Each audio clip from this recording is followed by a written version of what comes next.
السلام علیکم.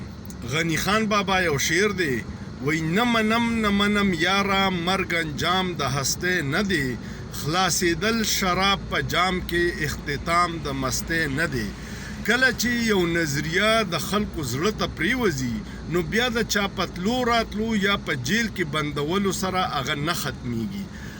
5 اگست 2023 کې عمران خان ریاست او حکومت جیل ته اچولی په جعلي کیسونو کې، ځکه کو د چا خلاف صحیح ثبوت یو کیسی نو یو اف آی آر ولا پوره دی، خو عمران خان خلاف 200 اف آی آر په دې کټکړی چې د هغوی سره نه ثبوت شته او نه د هغه خلاف څوک جرم یې کړی دی.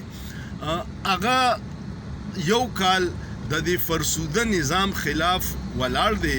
دا چا چې قید کړی د دوی دا خیالو چې دی هم د نواز شریف او د زرداری غونته کرپټ خلکو په شانتې زر سرنډر کی او معافي به وغواړي او موږ سره به ډیل وکړي، هغه دې خبرې ته تیار نه دی. او دغه وجه ده چې ټول ریاست اوس پریشانه کړي چې د سره څه وکړو.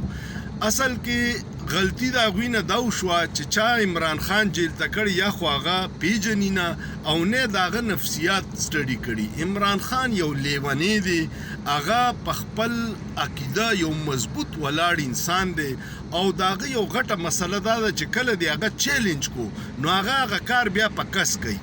اوس دا یو کال برابر شو او ټول خلک د هغه په دې یو کال بادرې باندې ډیر خوشاله دي او تعریف کوي. نو سبا په ثوابه کې د هغه سره د یک جلسې دپاره جلسه ده. په هغې جلسې کې ډیر په ګڼ شمیر د خلکو راتګ امید دی، ځکه چې هر سړی د دې فرسوده نظام نه او د دې نااهله حکمرانانو نه تنګ شوی دی.